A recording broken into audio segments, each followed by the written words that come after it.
Namaste, good morning, and welcome to the Vedanta Society of Greater Houston and our class on the Gospel of Sri Ramakrishna. Om Sarva Jiva Papanashakaranam Bhaveshwaram Swikritang Jagarbhavasa Deha Pashamidrisham Yapitam Swalela Yena Divya Jivanam Yapitam Swalela Yena Divya Jivanam Tannamami Deva Deva Ramakrishna Mishwaram.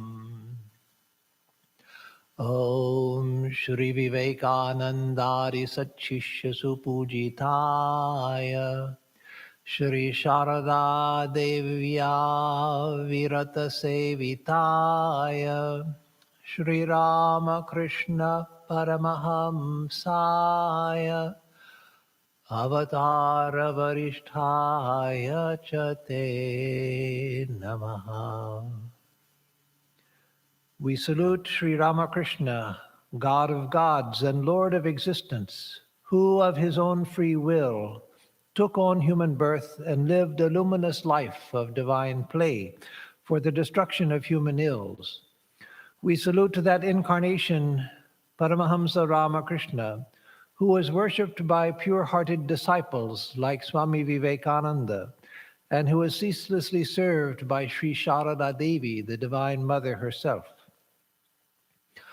Om Tava Katamritam Tapta Jivanam Kavibhiriditam Karma Shapaham Shravanamangalam Shrimadattatam Bhuvi Grinanti Ye Bhurida Janaha.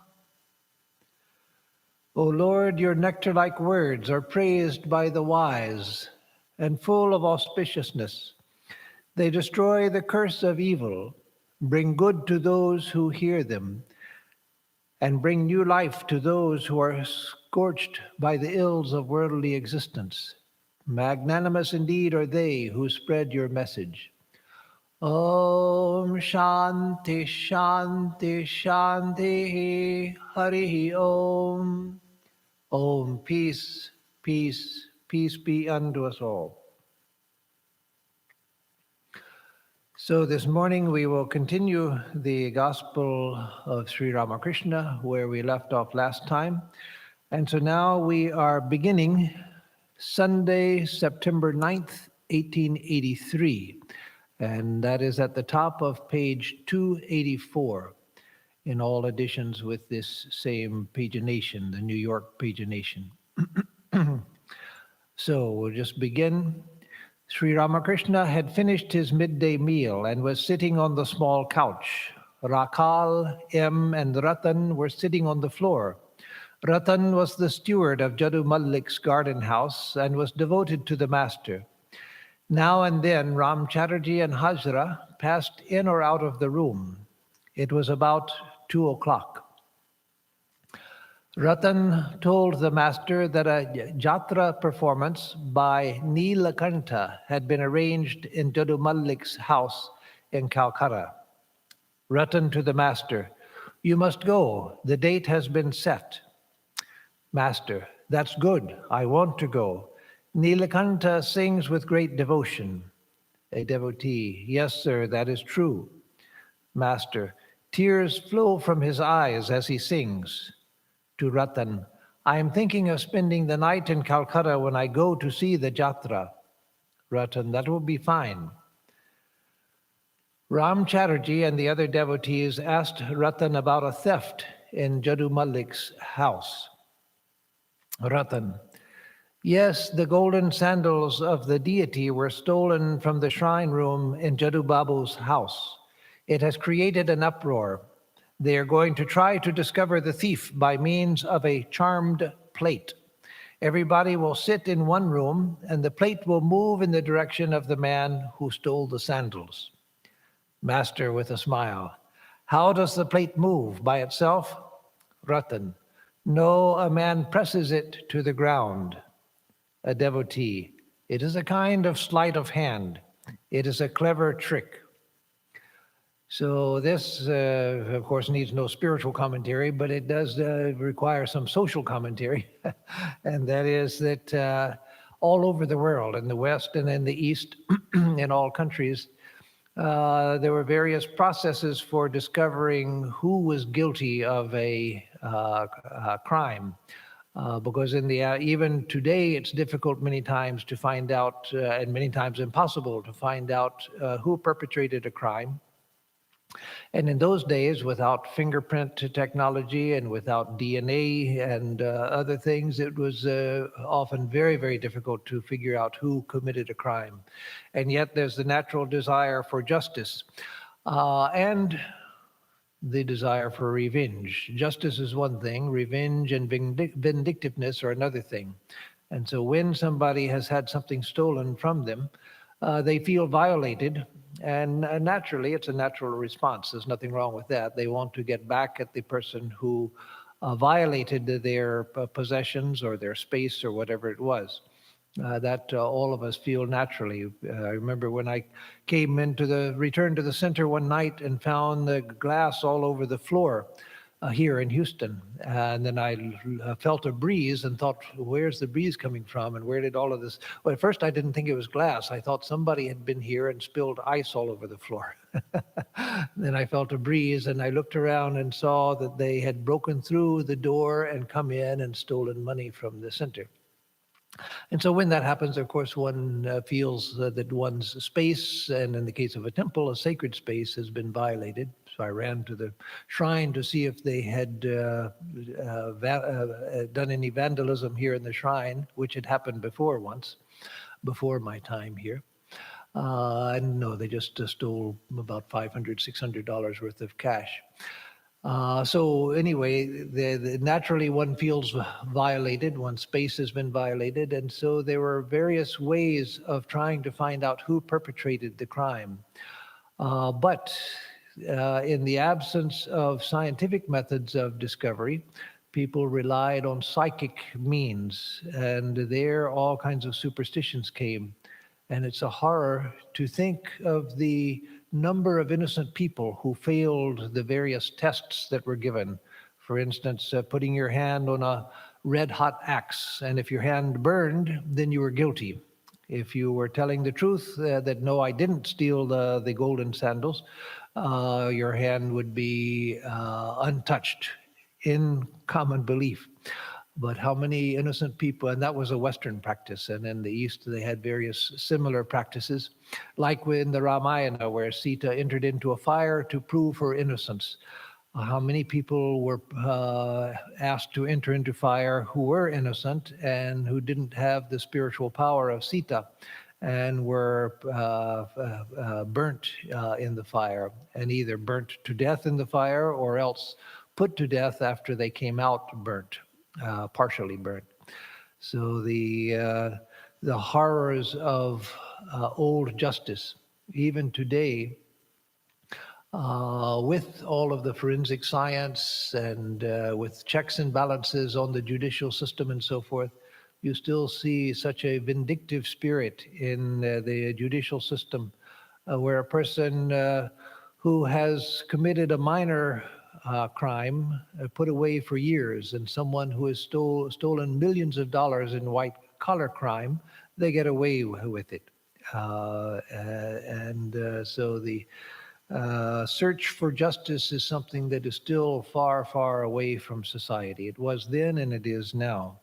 So this clearly we see as something which is ripe for superstition and ripe for miscarriage of justice, but we shouldn't feel so righteous in our modern times with democratic processes and checks and balances and forensic science, because the same sorts of miscarriages of justice go on even now. So anyway, that said that everybody will sit in one room and the plate will move in the direction of the man who stole the sandals, sort of like the old Ouija board which we had when I was a kid. Master with a smile. How does the plate move? By itself? Ratan, no, a man presses it to the ground, a devotee. It is a kind of sleight of hand. It is a clever trick. Master, the real cleverness is the cleverness by which one realizes God. That trick is the best of all tricks. So see how Sri Ramakrishna always, his mind always turned to that. The compass of his mind was always pointed north towards God.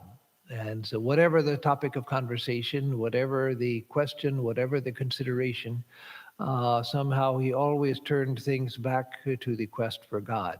And so the real trick, the real magic is the realization of God. Trick or magic, because all of us are tricked into taking all of this as real. And it takes, as it were, it takes the grace of God and what seems like magic for us to be able to turn our mind back towards God. How many people take to the spiritual life? Well, first of all, there are very few, considering the population of the world, very few, extraordinarily few, who take to spiritual life. But taking all of those, how few are able to turn their mind towards God. And so it is, as it were, a trick. It's not actually magic, it's not actually a trick, but it is so difficult that it seems like a trick. So the real cleverness is the cleverness by which one realizes God. That trick is the best of all tricks. As the conversation went on, several Bengali gentlemen entered the room, and after saluting the master, sat down. One of them was already known to Sri Ramakrishna. These gentlemen followed the cult of Tantra. The master knew that one of them indulged in immoral acts in the name of religion. The Tantra rituals, under certain conditions, allow the mixing of men and women devotees. But Sri Ramakrishna regarded all women, even prostitutes, as manifestations of the Divine Mother. He addressed them all as Mother. And so here, of course, this is polished and put in euphemisms in order not to offend the public and especially Western sensibilities of the early 1940s when this was published.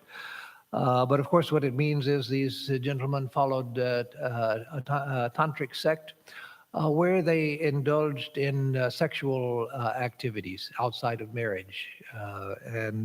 So Sri Ramakrishna, who regarded all women as the Divine Mother, he didn't have any use for that type of practice. He didn't allow others to criticize them because he said that, yes, there's a back entrance even to a house. And if some people use that back entrance, then they get into the house also. Meaning in India, the back entrance to the house was the servant's entrance or the scavenger's entrance, who would enter into the back to clean the latrine. So Sri Ramakrishna said that some of these practices are like the back entrance to the house, but we shouldn't use the back entrance. That is, we should be more dignified than that. So Sri Ramakrishna, with a smile, says, "Where is Achalananda? My ideal is different from that of Achalananda and his disciples. As for myself, I look on all women as mother." So Achalananda was a tantric guru of that time, and these people belonged to Achalananda's sect of tantric practice. The visiting gentleman sat silent. And sat silent and no doubt didn't say anything about Achalananda because they realized that Sri Ramakrishna was not positive towards their practices. Master, every woman is a mother to me. Achalananda used to stay here now and then. He would drink a great deal of consecrated wine. Hearing about my attitude toward women, he stubbornly justified his own views. He insisted again and again, why should you not recognize the attitude of a hero toward women? Won't you admit the injunctions of Shiva? Shiva himself is the author of the Tantra, which prescribes various disciplines, including the heroic. I said to him, but my dear sir, I don't know. I don't like these ideas. To me, every woman is a mother. So for some of you, let me unpack what is said here. So Achalananda would stay sometimes at Dakshineshwar, which had rooms for guest sadhus. And Sri Ramakrishna said that he would drink a lot of consecrated wine. So in tantric rituals, in some of the tantric rituals, one offers wine to the deity and drinks the consecrated wine as prasad. But it's not meant for getting drunk. But Chalananda obviously would take more than just a ritual amount of the consecrated wine, because he said he would come here and drink a lot of the consecrated wine. And then he would stubbornly justify his own views that why don't you recognize the attitude of a hero toward women?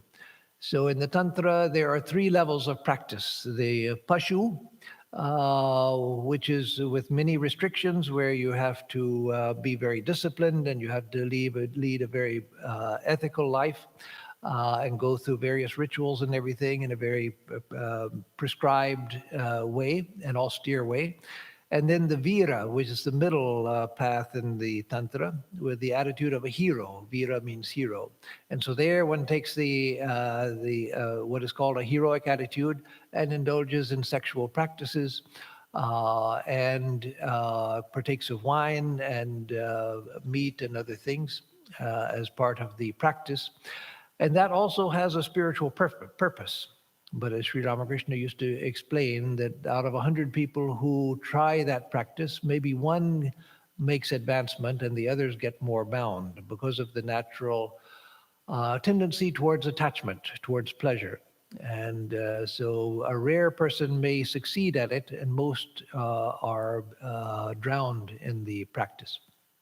So he didn't advise it. But again, he didn't say that it was evil. He just said that it's a dangerous practice and that we shouldn't take to it. His followers shouldn't take to it. So and then the other the top level is the attitude, the divya bhava, the attitude of one who is spiritually awakened.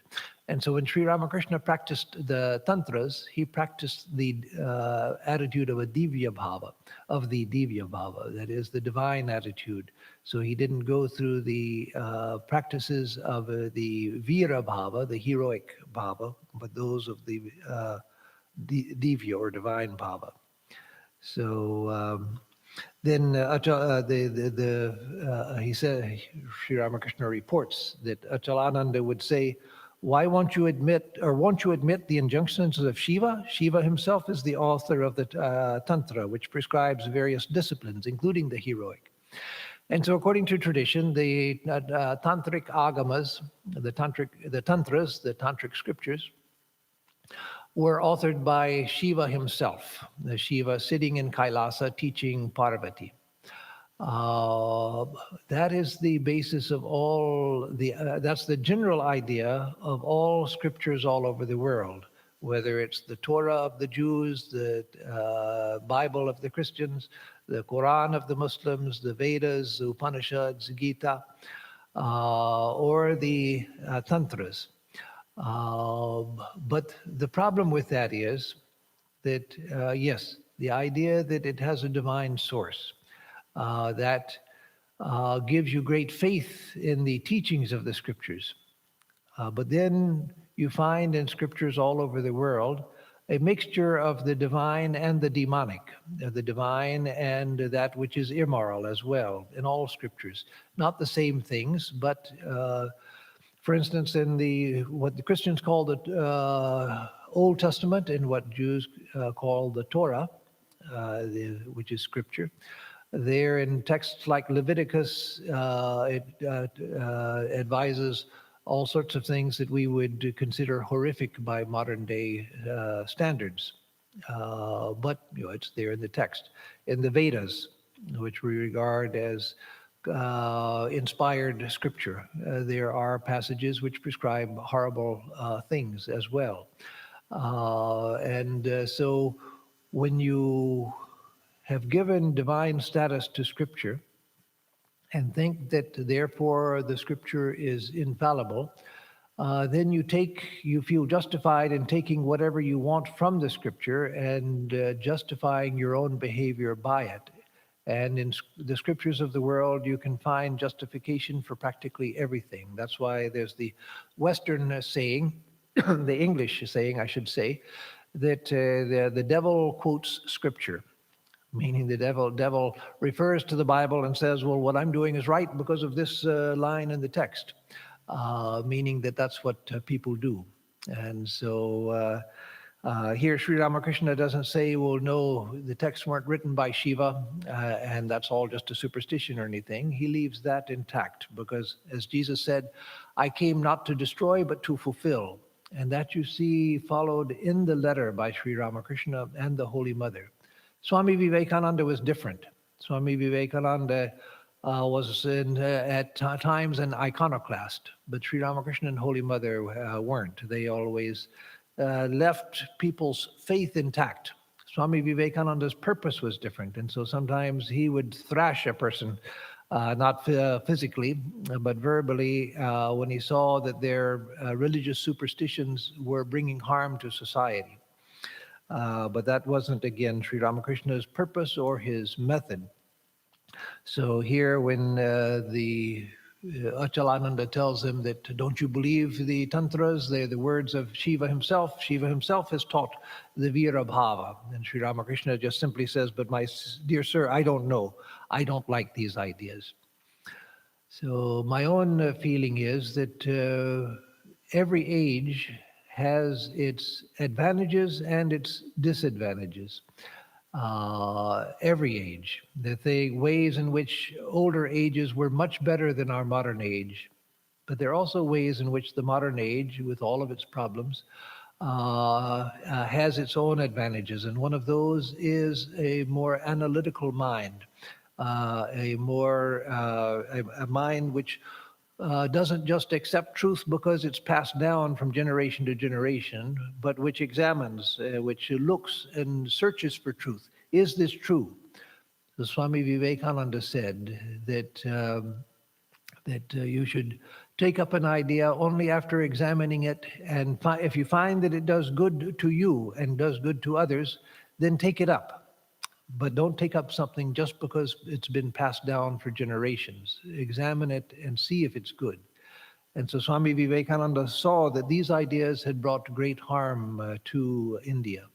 In fact, he said that those who follow the left-handed tantra, that is this Virabhava, the heroic attitude, that in time those societies are destroyed.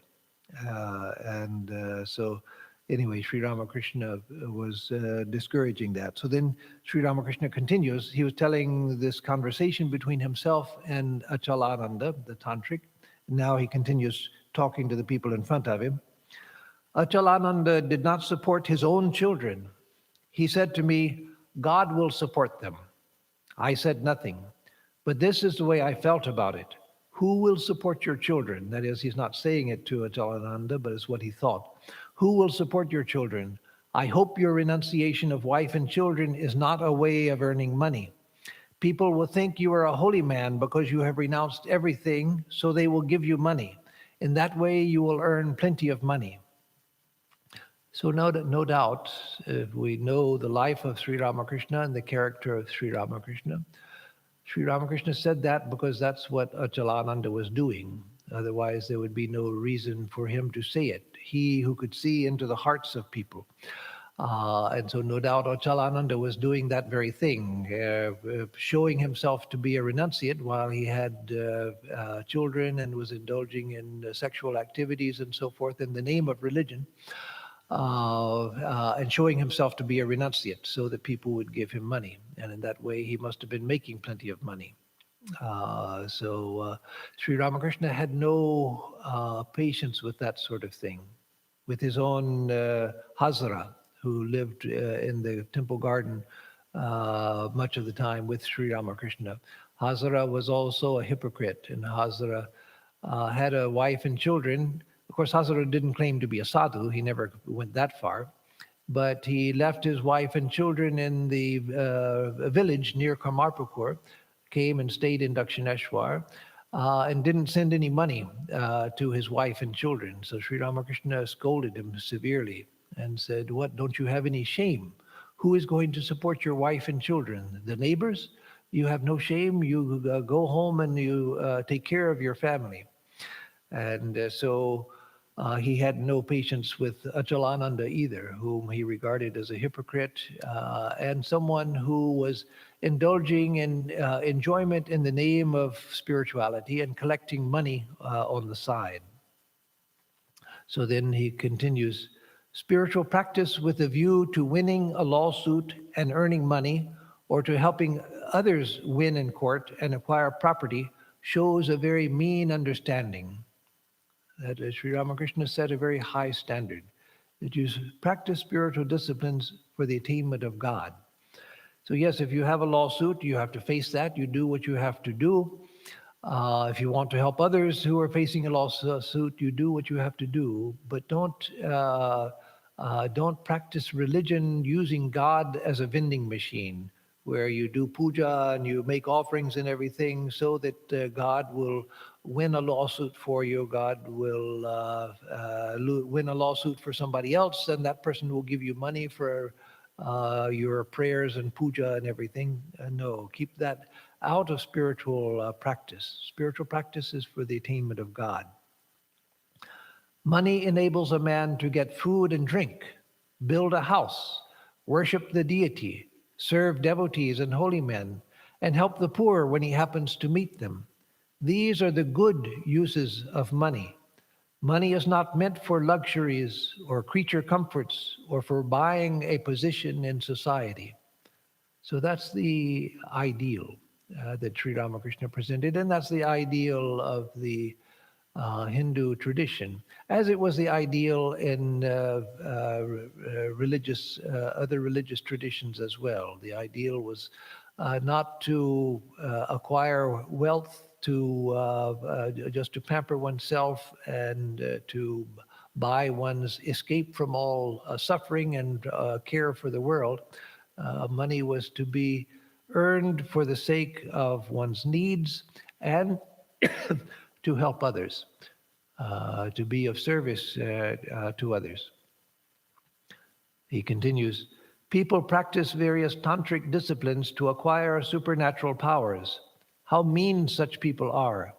Krishna said to Arjuna, friend, by acquiring one of the 8 siddhis, one of the 8 psychic powers, the main 8 psychic powers, there are many others, but 8 main ones, you may add a little to your power, but you will not be able to realize me, Krishna. One cannot get rid of Maya as long as one exercises supernatural powers, and Maya begets egotism. So that's those are Sri Ramakrishna's words. It was Sri Krishna's words, but you will not be able to realize me through psychic powers. And then Sri Ramakrishna himself says, one cannot get rid of Maya as long as one exercises supernatural powers, and Maya begets egotism. So why is that? What is the psychology behind that? The psychology is quite simple. We want psychic powers and we want to exercise them in order to show our great ability. The reason for having psychic powers is really to show off, to attract attention. And that is not the way to God. That's not the way to attain to God. Great souls like Sri Ramakrishna, he had psychic powers. And occasionally he displayed them, but he never displayed them for the public. I shouldn't say he displayed them. That's the wrong verb. Sometimes they were expressed in certain situations. For instance, in Kashipur, when he was bedridden with the cancer of the throat, he could hardly eat. He couldn't get out of bed. He was extremely weak. Holy Mother one day saw him running down the stairs at rapid speed and running out into the garden. And so later she went up to ask him, well, what was going on? Was it even possible? And he said, no, I saw that the boys, that is the young disciples, Narendra and others, were going towards a tree, and that there was a deadly cobra there. And so I went to drive the cobra away before they got there. And so no one saw him except for the Holy Mother. And that's the only way we know that it happened. And so like that, a great soul sometimes manifests extraordinary powers, but never for the sake of showing off, never because they want people to see what they are doing. Even in the Christian Bible, Jesus, when he heals someone, he says, don't tell anyone. And of course, immediately the healed man would run into town and tell everybody what had just happened. But Jesus told him, don't say this to anyone. Because again, he wasn't doing that for display. Exercising spiritual powers is not proof of spirituality. A worldly person, can develop spiritual powers under certain circumstances. I knew a Swami who was not highly spiritual developed, but he had psychic powers, and he used those powers for showing off. And that is not at all a good thing.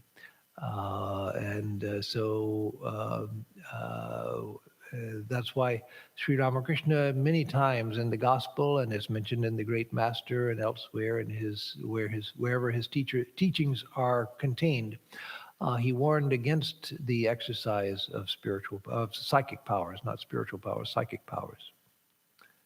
He continues, body and wealth are impermanent. Why go to so much trouble for their sakes? Just think of the plight of the Hatha Yogis. Their attention is fixed on one ideal only, longevity. They do not aim at the realization of God at all. They practice such exercises as washing out the intestines, drinking milk through a tube, and the like, with that one aim in view. So here, he's talking about the Hatha Yogis in general. That they're not practicing their practices for the realization of God. One can practice Hatha Yoga for the realization of God, and that was its original purpose. But many people do it and the majority of people do it just for longevity. Now, because of statements like this, people have the idea that the Ramakrishna mission is against Hatha Yoga. No, it's not. The Holy Mother used to give permission to her disciples to practice Hatha Yoga. Many of our Swamis practice Hatha Yoga. Swami Ranganathananda, one of the most famous of our Swamis in the modern age, he was very sickly when he joined the order. He eventually began to practice Hatha Yoga and became very strong and long-lived, became president of the order, a great spiritual man. And so there's nothing against the practice of Hatha Yoga for general health. But what Sri Ramakrishna is criticizing is those who their whole practice is just Hatha Yoga, just for maintaining longevity and beauty of the body. That is a corruption, and that's what most people go into it for. So going to it to help one's health, and so forth, that's not a problem. So what Sri Ramakrishna again is criticizing is people who go to the extremes. And there were many such who dedicated their whole life to all of the details of this physical practice for the sake of longevity. Swami Bhashyananda, under whom I joined the order in Chicago many years ago, he used to tell us about a Hatha yogi he knew about, who had perfected his body over many years. He was a great Hatha yogi. And when he was in his upper 80s or lower 90s, and his health was extraordinary, he began to realize that, my God, I'm not going to die. I have such strong health. I'll continue like this. And that began to weigh on him. He began to think, What's the use? I spend the whole day tending to my body, washing my insides and my outsides, and stretching this and stretching that, developing this and developing that. For what? For what? And he actually committed suicide when he realized that, my God, I'm not even going to die. I don't even get a chance I won't even have a chance to rest in death. So he committed suicide. So again, it's these excesses which Sri Ramakrishna is criticizing. Then he continues, there was once a goldsmith whose tongue suddenly turned up and stuck to his palate. He looked like a man in samadhi. He became completely inert and remained so a long time. People came to worship him. After several years, his tongue suddenly returned to its natural position, and he became conscious of things as before, so he went back to his work as a goldsmith. All laugh. So this story, for those who are not familiar with Hatha Yoga practices, Sri Ramakrishna is speaking of a practice called the Keshari Mudra, where one, if one practices it, one goes through processes of lengthening the tongue. You massage the tongue, you massage it with certain oils, and you cut the connecting tissue that connects the bottom of the tongue to the bottom of the mouth. You gradually cut that little by little over a period of months, until eventually the tongue is much more freed from its attachment to the bottom of the mouth. And you have perfected it when your tongue can reach the bottom of a tumbler, a glass like that. When you can stick your tongue and touch the bottom, then you're ready for the Keshari Mudra. And then you take the tongue and you turn it up and put it in the air passage leading to the nostrils. And when one can do that, it's said that one enters into jada samadhi, that is unconscious samadhi. One enters into a state of suspended animation. I don't know if it's true, but it's said that the yogis learned this, hatha yogis learned this from observing frogs. That they would put their tongue, when they hibernate in the winter, frogs would put their tongue there and enter into a state of hibernation, suspended animation. So whether that part of is true about the observation of frogs, I don't know. I don't know if that's something frogs do or not. But that was the traditional belief. And so that's something which has been practiced up to the present day. There's still people who practice that and put the mind in a state of suspended animation. That's how yogis were and still are sometimes. It's much more rare nowadays in modern India, but even when I was there in the 70s, you still would hear of cases where this was being done, where yogis would be buried in the ground for a month at a time, and they'd throw grass seed on the dirt above where the yogi had been buried, and the grass would grow. And then after a month, the grass would grow in order to show that nobody had been secretly supplying the man with air or a chance to breathe.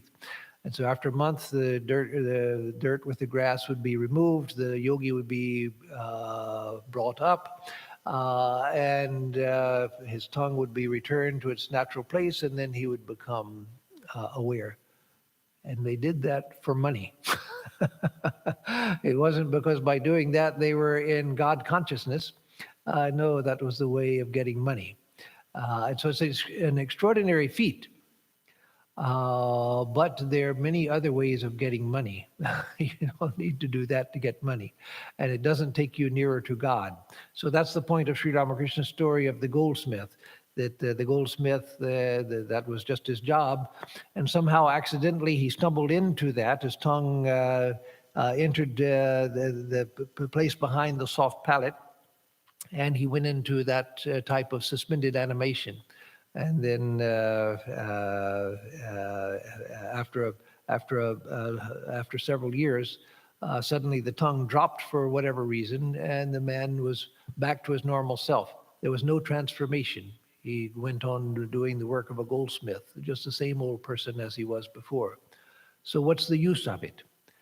In practical terms, it just meant that he lost several years of his life, years that he could have been doing something experiencing something, learning something, or at least making money, for those several years of his life were just gone. And now, what to do? He returns to his normal livelihood. So, these are physical things and have nothing to do with God. There was a man who knew 82 postures and talked big about yoga samadhi, but inwardly he was drawn to woman and gold. Now, this is a true story he's talking about.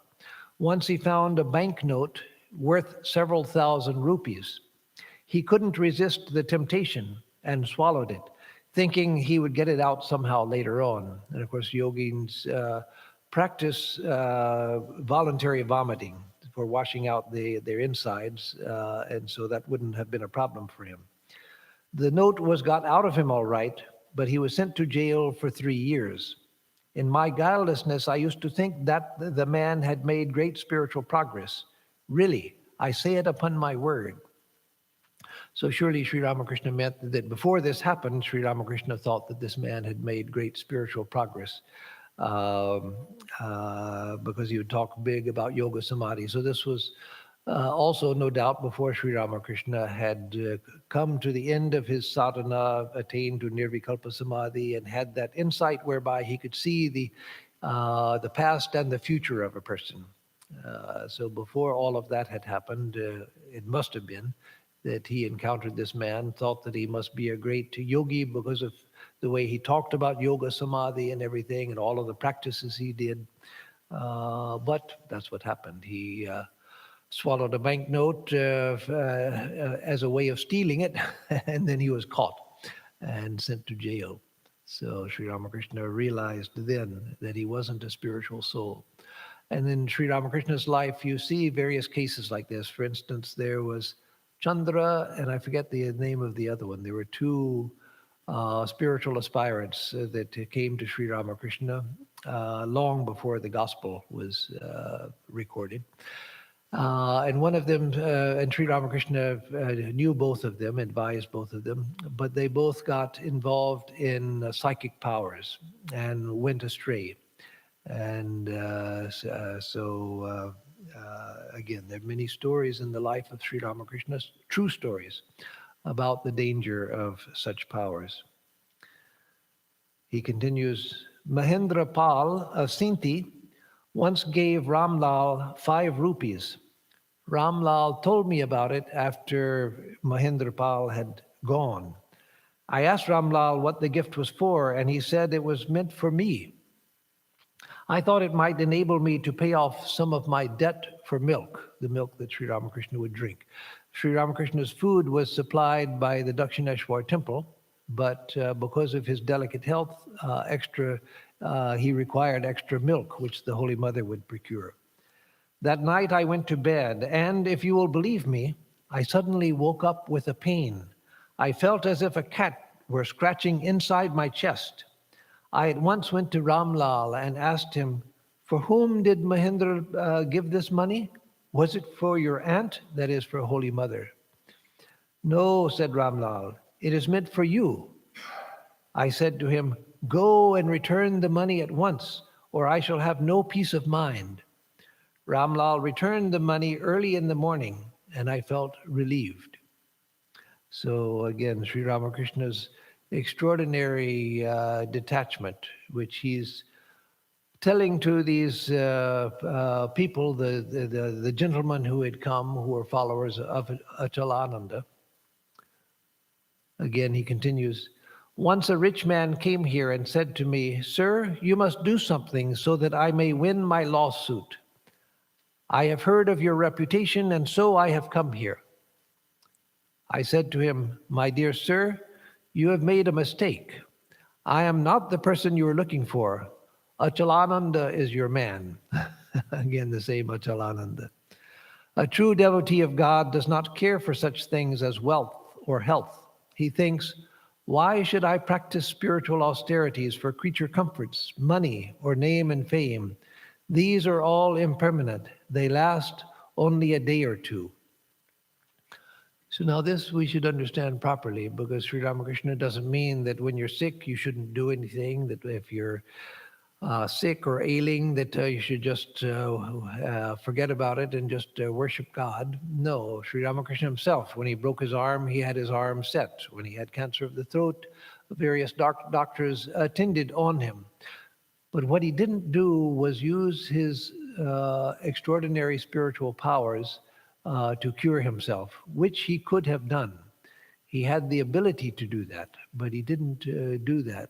Much like Saint Bernadette in the Christian tradition. Saint Bernadette, who was this spring of water, was revealed in Lourdes, France, to Saint Bernadette by the Virgin Mary. And many people were healed by the waters. And the long history from the I believe it was the mid-1800s when Bernadette lived. I can't remember exactly.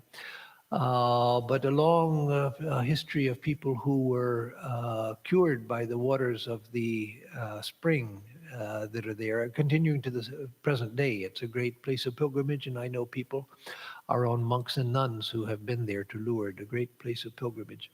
But Bernadette herself suffered. She entered a convent after that, experienced the vision of Mary and the discovery of the spring. And she had terrible health, very, very bad health, and eventually, of course, died from her physical ailments. And people asked her, so many people are going to Lourdes for bathing in the spring waters and getting cured. Why don't you go? You were the one who, it was revealed to you by Mother Mary. She said, yeah, but it wasn't for me. It's not for my sake. I won't do it. So she didn't herself go to the waters to bathe in them to get healed. She bore the suffering that was given to her. And so again, Sri Ramakrishna is talking about using spiritual means in order to, the spiritual practice, spiritual worship, spiritual power, collected through austerities and through meditation and things, using that to improve one's health. That he wouldn't do. Go to a doctor, take herbs, go to alternative medical systems, whatever you like.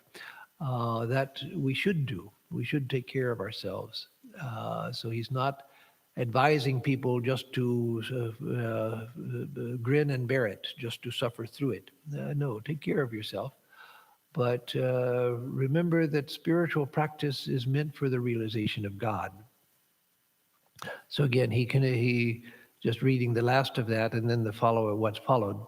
Why should I practice spiritual austerities for creature comforts, money, or name and fame? These are all impermanent. They last only a day or two. And then M narrates, the visiting gentleman took leave of the master after saluting him. When they had departed, Sri Ramakrishna smiled and said to M, you can never make a thief listen to religion. All laugh. So those are rather strong words, which Sri Ramakrishna often didn't mince words. And that's because Sri Ramakrishna, like Swami Vivekananda, truth is truth. And they wanted people to, they knew that their position in society is not like other people, where we often sugarcoat things in order to make them palatable and to keep from offending people. And that's what most of us should do. It said, one should always speak the truth, but never an unpleasant truth. And that is meant for most of us. But people like Sri Ramakrishna, Swami Vivekananda, they were not like most people. They came to set an ideal and to speak the truth. The truth sometimes hurts. Sometimes it hurts terribly. But a time will come for all of us when what we want is truth. We're tired of sugar-coated, palatable sayings that are meant just to assuage us and to make us feel good. Eventually we realize that what we need is truth. And so Sri Ramakrishna, Swami Vivekananda came to give truth. And so oftentimes Sri Ramakrishna didn't mince words at all. So again, these visiting gentlemen who are followers of Achalananda, whom Sri Ramakrishna has just finished talking about all of his hypocrisies, they get up and leave. Perhaps because they had they didn't like what Sri Ramakrishna is saying, and so Sri Ramakrishna says, You can never make a thief listen to religion. So these people he regarded as people who were stealing, not thieves in the ordinary sense, but thieves in the field of religion. Then the topic of conversation changes completely. Well, let me stop here because now the topic of conversation changes completely. It changes first to Narendra and then to other things. So let me give announcements, and then if there are any questions, I will take the questions. So for announcements, on Sunday, I will speak on what we can learn from Buddha and Buddhism in honor of Buddha Purnima, the thrice blessed day. Purnima means the full moon day. So the full moon day of the Indian month of Vaishak is the day which is believed to be the birth anniversary of Buddha, and it's called the thrice blessed day. So it's next Wednesday. The thrice blessed day, thrice blessed because it was said to be the day of his birth, the day of his enlightenment, and the day of his death. So historically, whether that's true, we don't know, but that's the tradition, just as we don't know that Jesus was born on December 25th.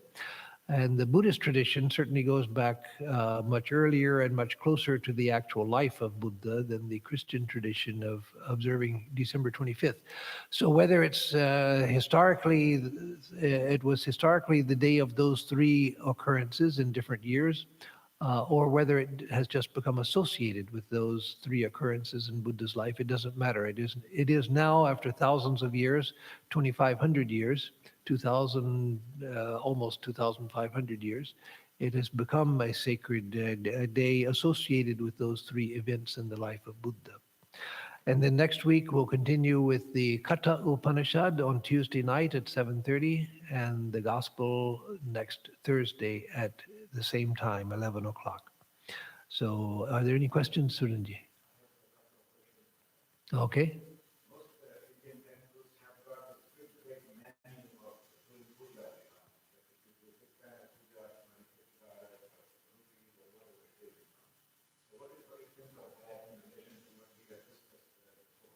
Okay, the question, let me answer one by one, otherwise they get confused. So the question asked by Suren is in Hindu temples, you find a whole menu of pujas that can be done. This puja for these results, like whether it's for good health or for wealth, or that your son passes examination and so many things, for so many rupees, so many dollars, so many rupees, depending on the country where it's done.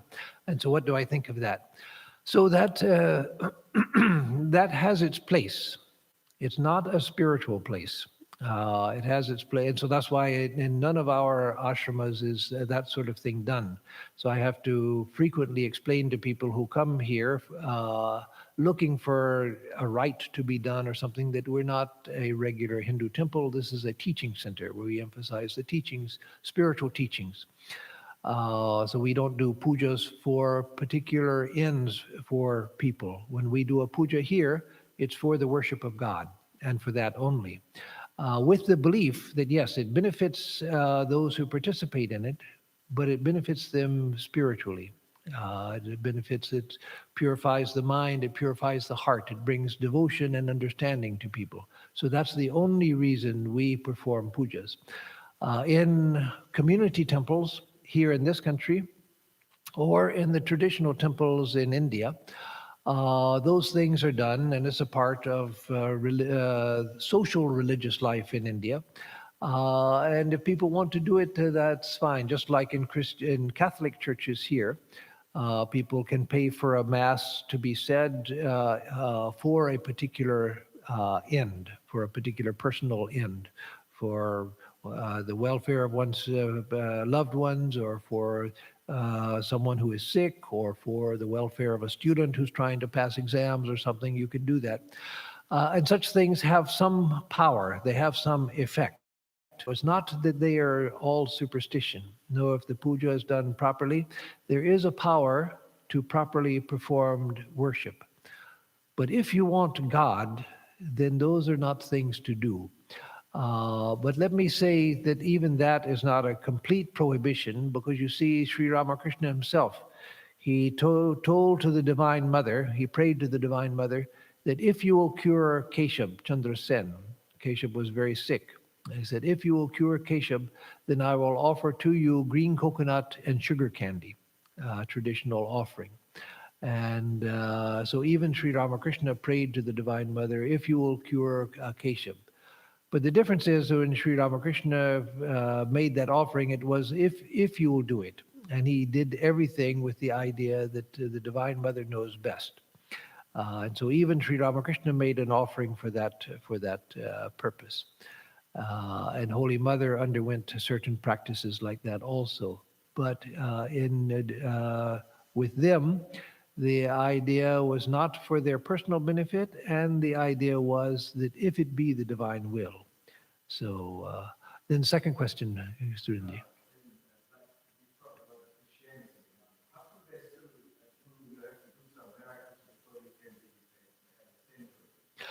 Yes. So in the Roman Catholic Church, where they have the tradition of saints, many Protestant churches don't even believe in sainthood.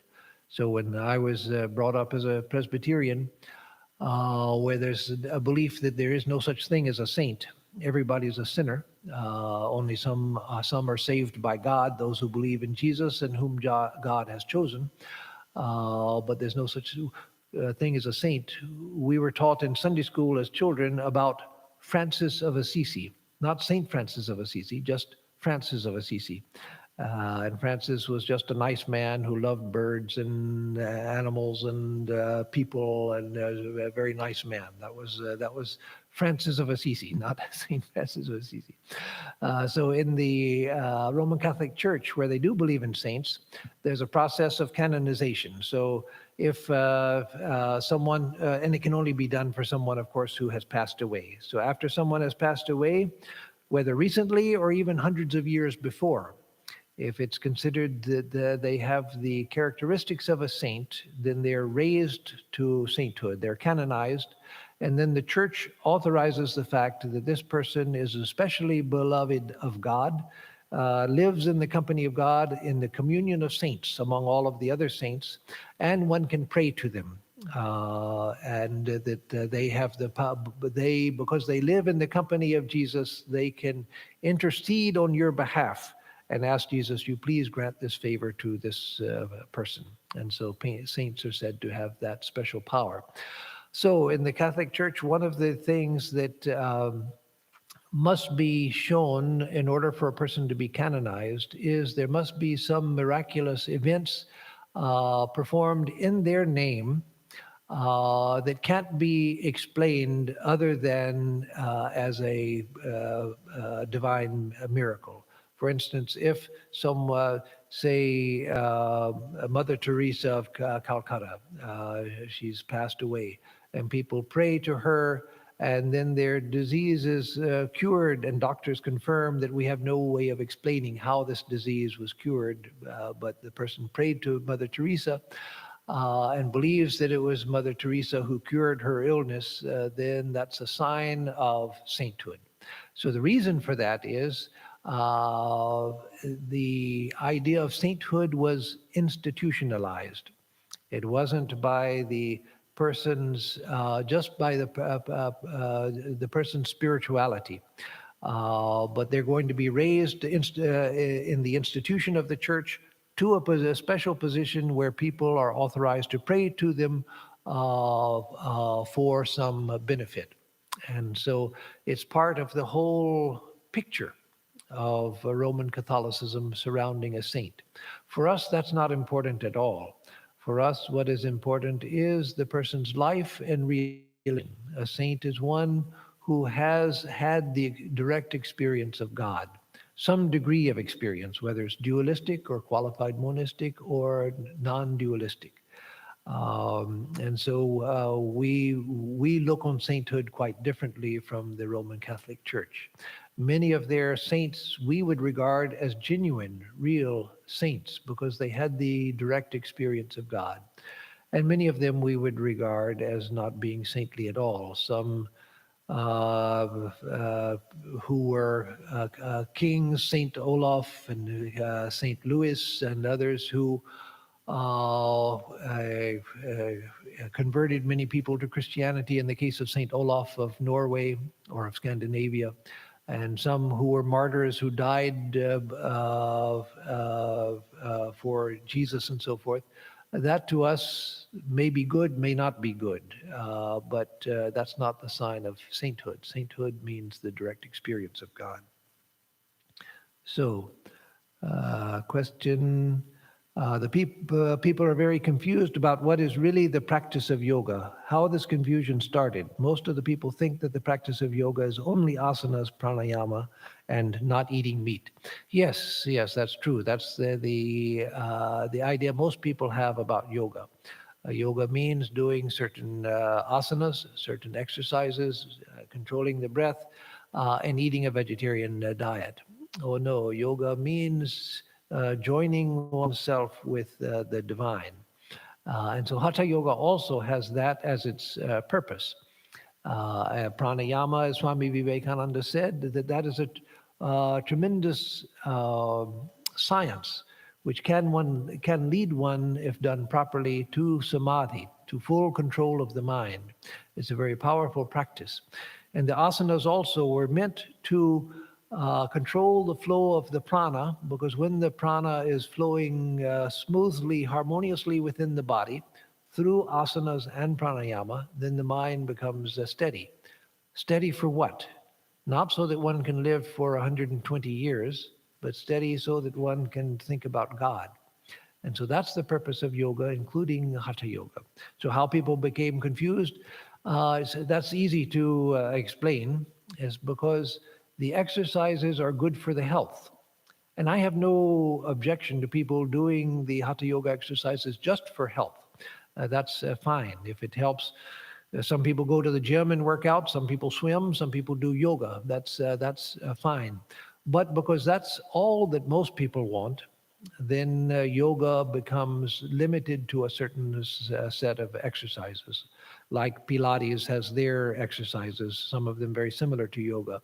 And weightlifting have their exercises, and there are many different systems of exercises. And so yoga, for many people, is just another type of exercise.